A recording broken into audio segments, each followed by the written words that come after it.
हमारे साथ ऐसा हुआ कि नहीं हुआ वो हमें नहीं मालूम, ठीक है। हॉल में नहीं मिलता तो उधर ग्राउंड में जाओगे, ग्राउंड में नहीं मिला तो उधर जाओगे। और कई कई ऐसे ऐसे विद्वान भी हैं अपनी दुनिया में कि वो नीचे नहीं मिलता तो खंबे पे चढ़ जाते हैं। और हमारे संगीतकारों में से एक आध संगीतकार ऐसे भी हैं हमारा, अभी जरा आई नहीं है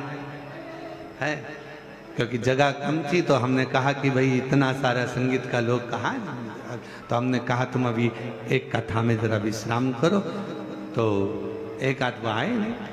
हमने उनको भी देखा, कभी कभी कोई कोई क्षेत्र में कथा करने जाते हैं और बहुत भीड़ हो जाती है तो नेटवर्क नहीं मिलता, तो वो ऐसे भी हैं वो पेड़ पे चढ़ जाते हैं महाराज, और नीचे से आवाज लगा के क्या बोलते हो, गुरुजी यहां सिग्नल मिल रहा है।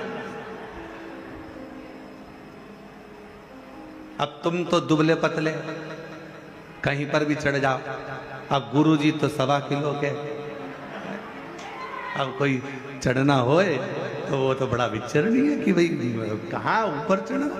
अरे गुरुजी यहाँ सिग्नल मिल रहा है, यहाँ सिग्नल मिल रहा है। शिव महापुराण की कथा भी यही कहती है, शंकर का सिग्नल अगर कहीं मिल सकता है तो शिव महापुराण में मिलता है, वो शिव का सिग्नल, शंकर का सिग्नल। अरे अरे भैया अपन लोगों से कह सकते हैं दुख है, तकलीफ है, कष्ट है, बीमारी है, कोई बहुत बड़ी व्याधा आकर खड़ी हो गई है, एक बार शिव पुराण की ओर जाओ, वहां सिग्नल मिलेगा। और सिग्नल मिला तो समझ लो कि मोबाइल चालू हो गया, मैसेज जाना प्रारंभ हो गए। शंकर की कथा में जब हम जाकर बैठते हैं, हमारे सिग्नल हमारे शंकर से मिलना प्रारंभ होते हैं और हमारे मैसेज, हमारी बात शिव तक जाना प्रारंभ हो जाती है, तो वहां से भी जवाब आना प्रारंभ हो जाता। एक पत्र अच्छा है, देखिए,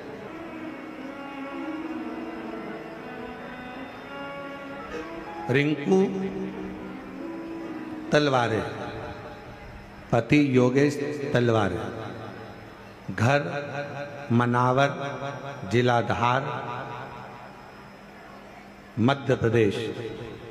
आप ही हैं, आ जाओ, एक बेलपत्र ले जाना, उधर से घूम के इधर, यहाँ से आ जाएंगे, यहाँ से जगह है निकलने, यहाँ तो आ जाओ इधर से।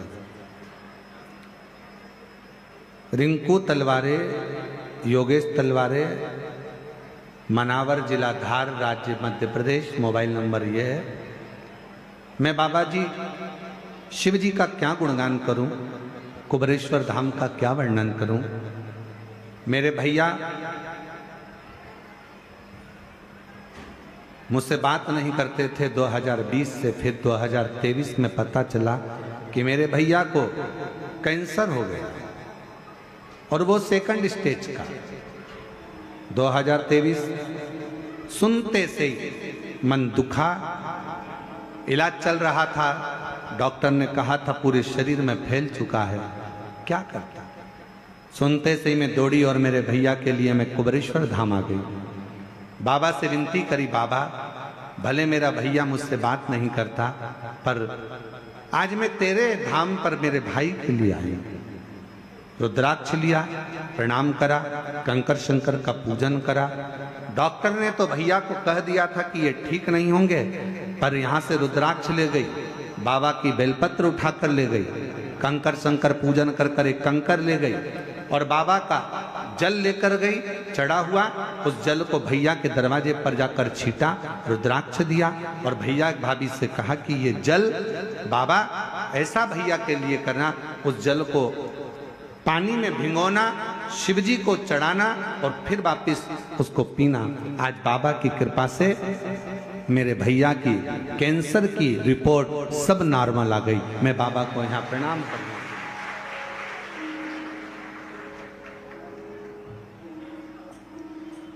पापी हो चाहे जितना, उसका भी बाबा उद्धार हुआ, उद्धार हुआ। जिस पर भी हो गई तेरी करुणा कृपा, भव पार हुआ। भव पार हुआ। वीर कृपा का क्या है भरोसा, कब किस पर हो जाए, जरा सी हम पर कर दो, जरा सी हम पर कर दो। आप दिल से उससे कहो, जहां तार ना जुड़े। कोई कई कई जगह कहे ना, अभी हमने कहा कि हमारे बच्चे कहे यहाँ पर सिग्नल मिल रहा है, कोई कहे वहां सिग्नल मिल रहा है। अगर सारी दुनिया से हार गए तो फिर एक जगह पर जाकर सिग्नल मिलाना। एक बार शिव महापुराण की कथा में पहुंचकर बाबा देव अधिदेव महादेव से अपने मन की बात कहकर कभी योग बन जाए तो उस कथा में आसन बिछाकर जमीन पर अपना आसन डालकर ये नहीं सोचना कि मैं वीआईपी कितनी हूं, मुझे कहां बैठना चाहिए, कहां रहना चाहिए। एक बार उस पवित्र प्रांगण में जहां बाबा की कथा हो रही हो, जहां बाबा कुबेर भंडारी का आनंदमय कथा कर तत्व ग्रहण करने को मिल जाए, वहीं पर रात्रि विश्राम कर कर बाबा से अपने दिल की बात कहकर अपने मन की बात जरूर कहना। ये निश्चित है मेरे बाबा से तुम्हारा सिग्नल जरूर मिलेगा और शिव आपकी बात को स्वीकार जरूर करेगा। शिव सुनेगा। सुनो, उसको धारण करो।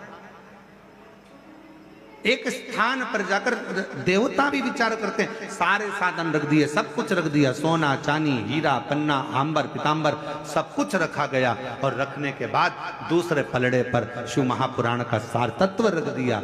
सारे साधन रह गए हल्के और पलड़ा झुका कथा अमृत का। सारे के सारे साधन हल्के रह गए। जैसे शिव महापुराण का भाग एक पलड़े पर रखा, वो सारा की सारा पलड़ा नीचे झुक गया। देवताओं ने कह दिया जीवन का सारा सुख अगर कहीं प्राप्त हो सकता है तो वो शिव महापुराण की शरणागति में प्राप्त हो सकता है।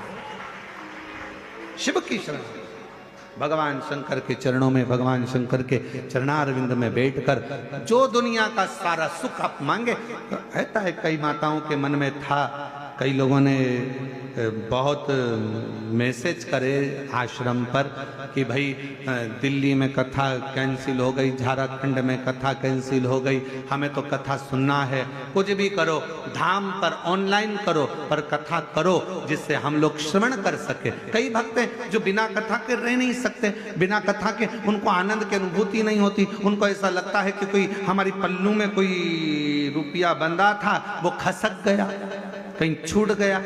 आप में भी कई लोग ऐसे हैं जिनके हृदय में शिव महापुराण के प्रति भाव है और वो कथा के बिना नहीं रह सकते। तब हमने कहा कि ये काम करो कि अब कथा अगर कैंसिल हुई है, लातूर की भी कैंसिल हुई है, तो उस कथा को ऑनलाइन, बाबा का धाम सबका धाम है, इसी धाम से सब भक्त इस कथा का ऑनलाइन श्रवण करें और अपने जीवन में उसको श्रवण किया। बोल बम का नारा है, आवाज नहीं आई, जरा दम से बोलो। बोल बम का नारा है, सारी समस्या का हल, श्री शिवाय नमः। उससे अपने हृदय की बात कहते हुए, अपने मन का भाव कहते हुए उससे अपना संबंध जोड़। सावित्री 4 वर्ष की बेटी रो रही है, थोड़ी अवस्था में चक्कर खाकर नीचे गिरी। बेहोशी का समय, माँ चीख पड़ी, आवाज लगाया, बेटी को चीख कर आवाज लगाकर पुकारा, सावित्री सावित्री सावित्री, आवाज लगाया, पुकारा। और जैसे ही आवाज लगाया, जैसे ही पुकारा, आवाज दिया, बेटी को पुकारने लगी। वो पुकार सुनकर सब आसपास के लोग खड़े हो गए। देखा क्या करा जाए। तभी उसी क्षण, उसी पल, उसी घड़ी माँ जगत जननी दुर्गा भवानी, अष्टभुजा धात्री माँ अम्बा मेरी माँ आद्य शक्ति, माँ जगदम्बा बड़ी सी बिंदी मस्तक पर धारण कर कर, सुंदर सा वस्त्र धारण कर कर, हाथ में चुड़ला, पांव पैजनिया, कमर करधनिया, इतनी सुंदर श्रृंगार कर कर माँ जगत जननी उस माँ के पास पहुंची जो अपनी बेटी सावित्री के लिए रो रही थी।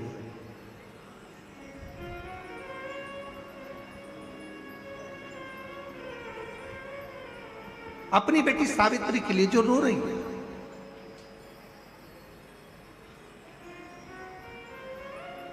पहुंची,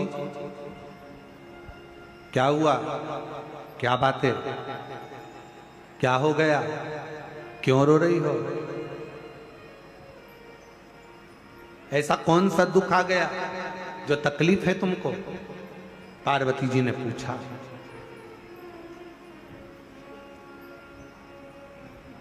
तीन, शिवजी की करुणा का गुणगान करने के लिए तीन, जब आप तकलीफ में होते हो तो तीन, शंकर को जल चढ़ाने वाला, एक लोटा जल चढ़ाने वाले के पास तीन को भगवान शिव अवश्य भेजते हैं।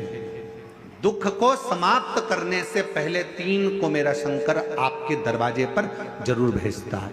पहले नंबर पर मां आद्य शक्ति दुर्गा को आपकी पड़ोसन के रूप में, आपके रिश्तेदार के रूप में, आपके कुटुंबी के रूप में, आपके संबंधियों के रूप में, किसी ना किसी के रूप में आपके पास भेजकर बोलेंगे, क्यों घबराती हो, क्यों चिंता करती हो, क्यों टेंशन लेती हो? मैंने सुना है कथा में बाबा ने ये बताया था, एक काम कर, एक बेलपत्र, एक दुर्वा लेकर जा, बताएगी, आएगी, बैठेगी, सुंदर, उस दिन उसका चेहरा देखोगे आप तो आपको लगेगा ये मेरी पड़ोसन नहीं हो सकती। उसका चेहरा देखोगे तो आपको लगेगा ये मेरी देवरानी नहीं, ये मेरी जेठानी नहीं, ये मेरी ननंद नहीं, ये मेरा रिश्तेदार नहीं। आज इसका चेहरा कुछ और बोल रहा होगा। जब दुख की घड़ी होगी तब कोई तुम्हारे नजदीक में आकर कहेगा, धीरे से, सामने नहीं आएगा तो सुंदर स्वरूप धारण कर कर स्वप्न में आकर कहेगा। ऐसा लगेगा कोई तुम्हें जगा कर कह रहा है कि तू घबराना मती, तू ये कर लेना, समझ लेना मेरे बाबा ने अपनी अर्धांगिनी पार्वती को तुम्हारे पास भेज दिया। मेरे शिव ने अपनी पत्नी को तुम्हारे पास भेज दिया, अपनी अर्धांगिनी को भेज दिया। दूसरे नंबर पर मेरे भोले बाबा, मेरे शंकर, मेरे त्रिकालदर्शी, मेरे करुणा सागर, मेरे शंकर दूसरे नंबर पर अपने गण भृंगी को भेज देते। अभी जो आप कथा चाकरवाड़ी बीड़ में श्रवण करेंगे ना, वहां पर 1 बजे से 4 बजे तक, उसमें कथा में आप सुनेंगे भृंगी क्या क्या करता है। शिवजी के गण श्रृंगी और भृंगी का कर्म क्या?